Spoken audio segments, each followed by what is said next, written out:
Bonjour à tous, aujourd'hui je vous retrouve pour une nouvelle vidéo pour le bilan 2016. Donc cette année, beaucoup de livres de lus. J'ai vraiment lu beaucoup de livres. Donc en fait sur mon challenge Goodreads, donc j'avais mis 150 livres à lire. Et en fait compte j'en ai lu 172. Donc voilà, c'est vraiment beaucoup. Donc voilà, c'était une très bonne année de lecture je trouve. Ensuite je vais vous présenter mes 6 coups de cœur. Franchement, j'ai pas eu énormément de coups de cœur, hein. C'est vraiment 6 coups de cœur où j'ai vraiment passé un très bon moment, où j'ai vraiment pensé beaucoup à ces livres et tout. Donc voilà, alors j'ai eu un coup de cœur donc pour Boys Don't Cry. Donc franchement, j'ai complètement adoré cette histoire du début jusqu'à la fin. Aussi pour le tome 4 des Chroniques lunaires de Marissa Meyer, donc Winter. Voilà, c'est vraiment un livre, mais j'ai tellement adoré ce quatrième tome où on avait tous les personnages de cette série. Voilà, j'ai trop aimé, c'était super, j'ai adoré toute l'histoire. Ensuite, j'ai mis le jeu d'imprudence de Jennifer L. Arment Choate que j'ai eu un très beau coup de cœur. Je crois que c'est le tome 4 en plus, donc j'avais eu un coup de cœur pour le tome 1, j'avais adoré le tome 2, j'avais adoré le tome 3, mais le tome 4, mon dieu, il était trop bien. C'était vraiment super quoi. Ensuite, j'ai eu un coup de cœur aussi pour La colline aux esclaves, parce que ça faisait longtemps que j'avais pas lu ce genre de livre historique, enfin d'époque. Voilà, avec des sujets très forts et très poignants. Et j'ai complètement adoré aussi celui-là. Ensuite, j'ai eu un coup de cœur pour Patriote de Amélie. C'est vraiment un coup de cœur, mais c'est un MM et j'adore. J'ai complètement adoré. C'est pas l'un des premiers, mais je me souviens que l'année dernière, il y avait aussi dans mon top coup de cœur Mathias de Lily Aim aussi, parce que je crois que c'était l'un des premiers MM que j'avais lu. Et coup de cœur, mais incontesté là, c'était vraiment un coup de cœur, mais waouh! Et La Patriote, mais c'est. La plume est superbe. L'histoire, les contextes et tout, enfin voilà, c'est fort, c'est waouh, j'ai complètement adoré. Et ensuite pour mon dernier coup de cœur de l'année 2016, donc j'ai eu un coup de cœur pour Résilience. Voilà, parce que ce livre m'a scotché, m'a bougé, voilà, ça m'a donné, c'est vraiment une lecture coup de poing en fait, et je l'ai lu grâce à Aurore en fait, qui en avait parlé sur sa chaîne, et moi je l'ai lu directement, je l'ai acheté, je l'ai lu directement. Et c'était mais tellement dur en fait à lire, c'est vrai, c'est fort, c'est waouh. C'est vraiment un livre vraiment complètement à lire parce que c'est... Voilà, c'est différent de ce que je dis d'habitude hein, pourtant, mais c'était vraiment une lecture, mais genre qui t'ouvre les yeux et tout, voilà. Donc vraiment j'ai adoré, c'était un super coup de cœur. Donc ensuite on va passer au challenge, donc les différents challenges euh, auxquels j'ai participé pendant cette année, donc est-ce que j'ai réussi ou pas hein. Donc nous avons le challenge de lecture de l'imaginaire. Donc on devait lire pendant un an 12 livres sur la thématique de l'imaginaire et tout. Voilà, donc j'en ai lu genre 7 sur 12. Voilà, après, j'ai pas réussi ce challenge. J'ai fait autre chose, hein, bien sûr. Ensuite, on avait un challenge aussi au fil des saisons pour l'automne. Donc je ne l'ai pas non plus réussi. J'ai lu presque tout le livre qui était que je devais lire, mais il me restait genre 2 livres à lire encore et je ne les ai pas lus. Voilà. Et ensuite pour le challenge Cold Winter, donc je ne pense pas que je vais réussir ce challenge aussi parce que là je suis en train de lire d'autres livres que je dois lire en fait simplement.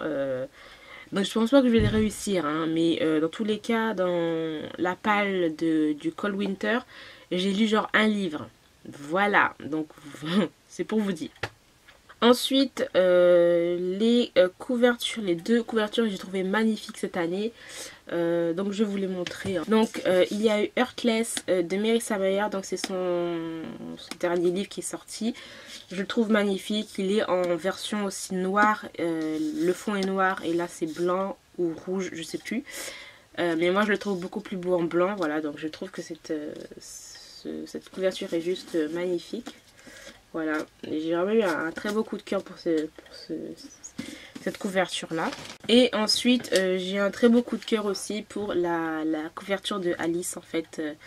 Voilà, de Lewis Carroll, mais illustré par Benjamin Lacombe. Donc vraiment ça a été un très très bon coup de cœur. Et à l'intérieur c'est encore beaucoup plus beau, hein. Je vais vous montrer quelques petites images, voilà. Enfin, voilà, c'est juste magnifique. J'adore Alice en plus, donc voilà une planche par exemple. Voilà, juste sublime, j'adore. Donc là j'ai mis 10 mangas coup de cœur en fait, genre confondu tout simplement, hein. Donc j'ai eu un coup de cœur pour Deadlock. Et franchement je m'attendais pas à aimer autant ce manga. C'est MM, enfin yaoi je crois, dans... Oui je crois que c'est le genre yaoi, hein, si je me trompe dites-le moi. Dans l'univers carcéral, on est dans une prison et tout, il y a beaucoup d'intrigues et j'adore, voilà, il y a quand même un beau suspense et j'ai complètement, franchement je m'attendais pas à aimer autant ce manga là. Ensuite on a Lesson of the Evil, donc j'ai lu juste les 2 premiers tomes, mais j'ai vraiment eu un coup de cœur pour ce manga, j'ai envie de dire ce manga noir quoi. Parce qu'en fait c'est tout simplement l'histoire d'un professeur d'anglais qui va aller tuer tous ses élèves.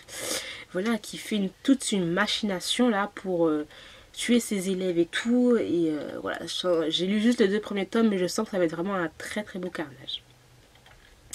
Ensuite j'ai eu un coup de cœur aussi pour Père et Fils. Voilà, j'ai eu un coup de cœur pour celui-là parce que c'est juste, mais tellement chou en fait, c'est rempli de tendresse en fait ce manga je trouve, donc voilà. Ensuite j'ai eu aussi un coup de cœur pour Arte. Voilà, j'ai adoré le personnage de Arte et aussi le fait est qu'on est, je crois, à Venise, voilà, je crois, hein. Je crois qu'on est à Venise ou je sais plus quoi, mais bref, je crois qu'on est en Italie, mais je suis pas trop sûre, hein. Mais dans tous les cas, on a l'univers de la peinture qui est vraiment très très présente dans ce manga. Et j'aime beaucoup aussi Arte, le fait est que c'est une femme qui est assez forte, voilà. Et voilà, qui se laisse pas faire et tout, parce que normalement elle veut être peintre. Et les peintres en fait, il n'y a pas de peintres femmes, c'est des peintres mais c'est que des hommes. Et elle se bat pour ça, donc voilà. J'aime beaucoup, j'ai beaucoup aimé aussi ce manga là. Ensuite, aussi un autre coup de cœur, franchement, enfin, j'ai un coup de cœur de ouf, quoi. Donc, c'est Perfect World, voilà. Un manga très vrai, très touchant. Et voilà, donc c'est sur l'handicap et tout. Et c'est tellement, franchement, c'est écrit, c'est fait d'une telle façon que moi, franchement, ça m'a hyper touchée, quoi. Un autre coup de cœur aussi pour Takane et Anna, pour simplement l'humour des personnages, l'humour de l'histoire, les dessins aussi.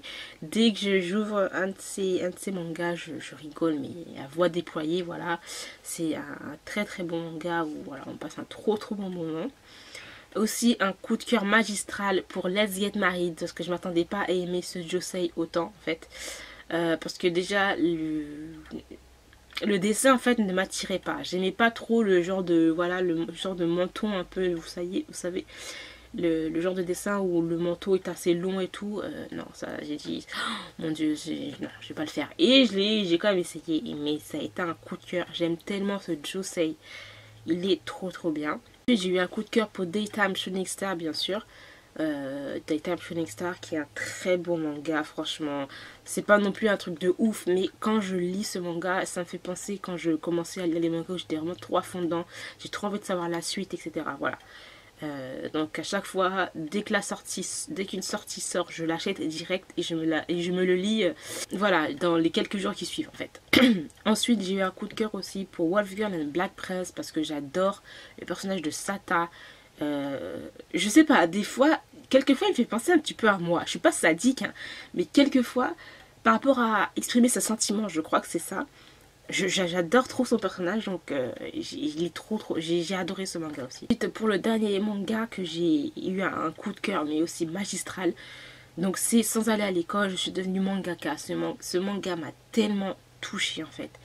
Et il m'a fait comprendre des choses et tout. Et c'est vrai aussi, voilà. Il y a une phrase dans le manga, enfin, que le petit dit, qui dit que je sois là ou pas, je suis invisible dans tous les cas. Donc pourquoi j'irai à l'école, personne ne fait attention à moi et tout. Ça m'a tellement touché cette phrase en fait. Voilà, donc c'est vraiment un manga mais waouh, hyper touchant sur la déscolarisation des enfants et tout, pourquoi ils ne veulent pas y aller, etc. Il y a beaucoup de choses qui jouent, hein. Voilà, donc c'est vraiment un manga à lire aussi. Et ensuite mes déceptions livresques, en gros, enfin j'en ai pas eu beaucoup, mais ceux qui m'ont marqué en fait, les déceptions qui m'ont marqué, c'est surtout Marketman. Parce que tout simplement, je m'attendais à quelque chose de grandiose en fait. Parce que les filles qui l'avaient lu déjà en VO, on disait mais que du bien. Moi je me disais mais c'était qui Roule, c'est qui Jet et tout. Et moi je lis les 2 premiers tomes et je m'attendais pas à ça en fait. Je m'attendais pas à ça, je m'attendais à autre chose.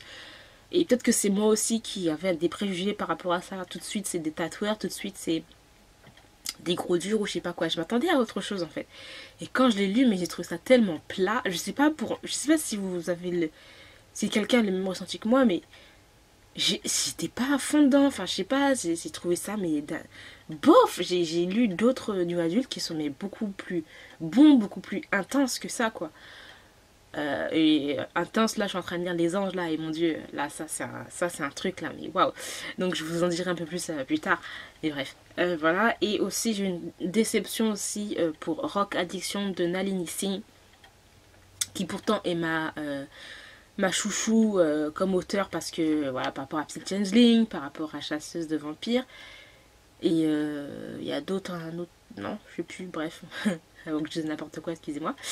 Mais voilà, là c'est c'était son roman nu adulte et cela l'a pas fait pour moi. J'ai trouvé ça que c'était mais hyper bas quoi par rapport à d'autres nu adultes, et c'est Nalini Singh quoi, j'adore sa plume. Mais là ça l'a pas fait du tout. Après j'ai vu que comme quoi le tome 2 est beaucoup mieux, ou la novella, le tome 1.5 est beaucoup mieux. Mais le tome 1 là, mais j'ai pas compris, c'était des scènes qui ne servaient à rien, des scènes pour faire des scènes, bref, tu vois. J'ai vraiment été hyper déçue. Et pourtant, voilà, c'est mon auteur favorite, hein, franchement, de tous les temps. Et j'étais hyper déçue par rapport à ça. Donc voilà, pour mes déceptions, je dirais ça, parce que ce sont les déceptions qui m'ont le plus marqué pour cette année 2016. Après, faut que je vous dise la vérité, il y en a aussi où j'ai oublié. Donc si je les ai oubliés, c'est-à-dire que ça m'a pas marqué, tout simplement. Ensuite, donc pour 2017, je compte lire 120 livres en fait. Parce que je pense que cette année sera assez mouvementée. Donc je pense lire 120 livres, on verra après, hein, voilà. Et aussi, il y aura un nouveau système de notation. Donc ça sera toujours sur 5, mais je vous le mets là à côté, voilà. Donc vous verrez, donc en fait il y aura une note sur la couverture sur 5, et une note sur les personnages sur 5, et une note sur l'écriture sur 5, l'écriture du livre et tout, si c'est dynamique, si voilà, si c'est addictif et tout, une note sur l'humour du livre et une note sur l'histoire. Tout ça sur 5, qui sera divisé par 5 pour avoir une note globale du livre sur 5, voilà. Donc ça sera tout le temps comme ça maintenant, donc ce sera tout le temps affiché là quand je ferai mes points lecture, voilà. Et vous verrez à peu près, voilà. Je pense que pour moi en fait ça m'aide un peu plus par rapport à ça, parce que moi je me disais, est-ce que ce livre mérite un 5? Et je réfléchissais, et je me disais non, il ne mérite pas vraiment un 5, parce qu'un 5, voilà, il faut que ce soit quelque chose que j'ai aimé, j'arrêtais pas de penser à ce livre et tout. Donc voilà, je descendais à 4 ou 4,5, un truc dans le genre. Donc là, voilà, vous aurez des 4,5, des 4,8, un truc dans le genre. Bon, voilà, hein, donc voilà, ce nouveau système de notation, hein. Et aussi quelques petits changements, mais pas énormissimes. Donc en fait, j'ai décidé de séparer en fait les mangas des romans. Donc c'est à dire que quand j'aurai mes points de lecture, donc mes points de lecture ce sera que sur mes romans, voilà. Et ensuite il y aura des vidéos lecture manga, tout simplement, voilà. Et aussi par rapport aux achats, ce sera la même chose. Donc on aura des book hauls. Donc les book hauls, ça sera pour mes livres, tous les livres, romans, etc. VO. Et vous aurez des achats manga. Donc voilà. Donc voilà, j'ai décidé de séparer un peu ça, parce que j'ai remarqué en fait que des personnes préfèrent préfèrent que je parle que de bouquins et pas que de manga. Voilà, donc la plupart du temps en fait ils switchent sur la vidéo de Point Lecture. Je commence par les mangas et en fait ils switchent pour aller au roman. Donc voilà, ou sinon le contraire, les personnes qui sont plus intéressées par les mangas en fait ne sont pas vraiment intéressées par les romans. Mais voilà, donc il y aura en fait plus de vidéos comme ça, donc ce sera tout simplement séparé. Donc j'espère que ça ira pour vous, mais moi, pour moi, je pense que pour mon organisation, c'est beaucoup mieux. Ça m'arrange aussi un peu plus, donc voilà. Donc pour cette année, pour l'année dernière, donc voilà, c'était un bon bilan plutôt, quand même pas mal, parce que je trouve que j'ai lu beaucoup de livres. J'ai pas fait mes bilans achats, hein, parce que j'ai pas envie de voir la note grimper, un truc de ouf, mais je sais que j'ai acheté vraiment beaucoup de livres et surtout beaucoup aussi de mangas. Donc voilà, vous, est-ce que vous avez lu combien de livres en 2016, quels ont été vos coups de cœur, voilà, que ce soit manga ou roman, les livres ou les mangas qui vous ont le plus marqué en 2016 et vos déceptions. Donc voilà, j'espère que cette vidéo vous aura plu, je vous remercie de l'avoir regardé jusqu'au bout et je vous retrouve très bientôt. Bye.